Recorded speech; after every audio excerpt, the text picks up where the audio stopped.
well, we're on break right now, so I have the volume back up. So as soon as David puts on his headsets again, let's see if it fixes it. Hey, David, what happens if you turn on your speakers? Do the speakers sound the same? Can you hear me, David? Can you hear me, David?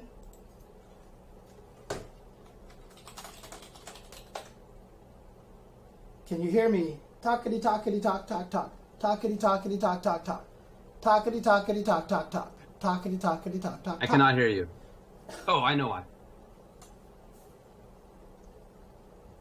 Okay, can you hear me now? Blah blah blah blah blah blah blah blah. Hey hey hey hey hey hey hey hey hey. Hey, all right, I can hear you. Okay, how does it sound? Does it still sound? It sounds great. Yeah, fixed it. Oh, what was the problem? For some reason, the audio coming out of my Blue Yeti microphone is horrible. Oh, and I don't know why, because I was just using it earlier and it was fine. But okay, now it's weird, so I just plugged it into my actual computer. Okay, sweet. Okay, cool. So, you want to start with Viennality? So here's all the results I have. I have Fight in Rio. Yeah. I have the Fight Club NRW. Mm-hmm. I have Viennality. I have the online CPT3. Yep. I have where is it? The Tekken. Yep. Tekken results. Yep. There it is. Tekken results. And then there's also the U League that took place. Okay. Like had Shanghai and Tokido, and then so I have that as well. So I have sweet. Literally like 6 results to go for. So, all right. Yeah. So there is. I should have brought up the CPT major in Chile coming up. Never Give Up in September. I'll bring that up. I'll bring that up when we come back. For sure. And then that way I can talk about that and give them their proper plug. Yeah. Yeah, I was even talking with the guys over there about potentially even making it back out for that event.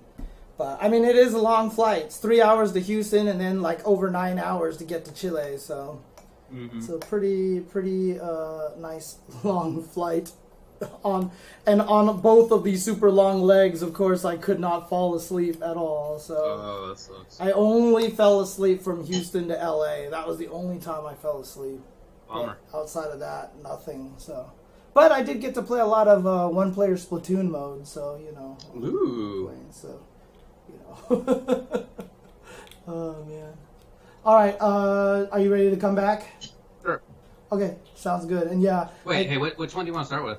We can do Viennality, and then Fight Club, and then Fight in Rio, Capcom Pro Tour, Tekken, and then, okay, let's do that then. You ready? Sure. Yep. Alright, Mike's going dead. No, but seriously though, if you're still there, that sounded really comfortable.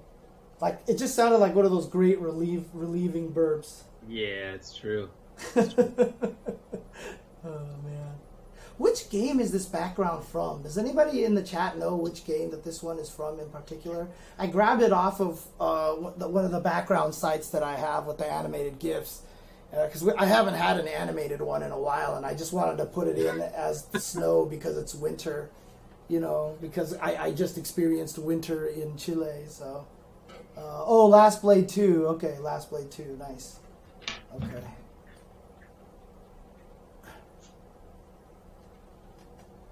Yeah, definitely an SNK game for sure.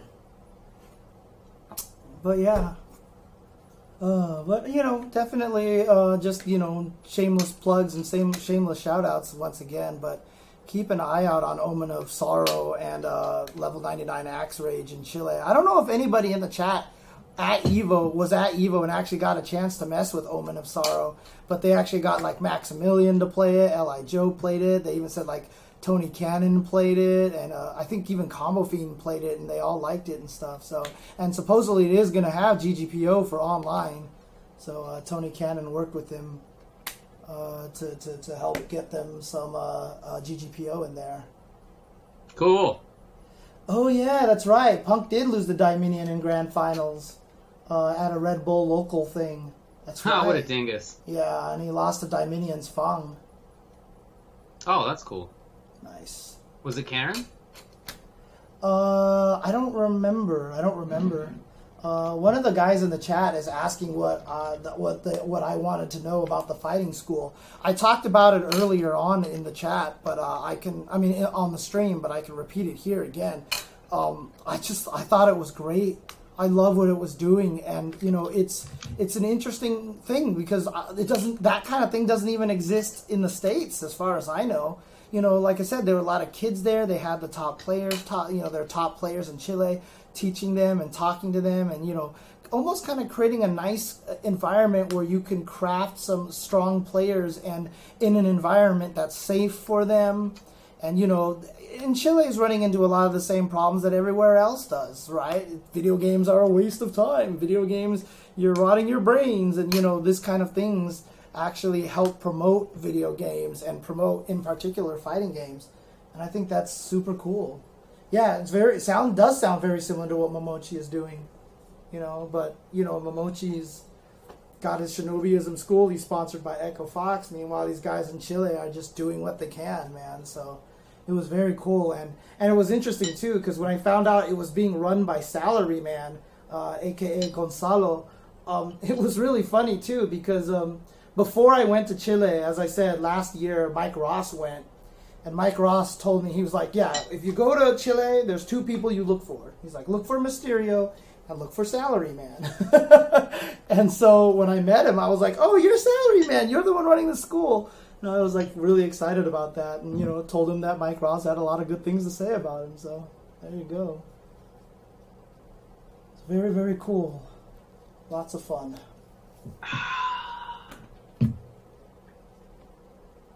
Oh, David, the headphones have gone off.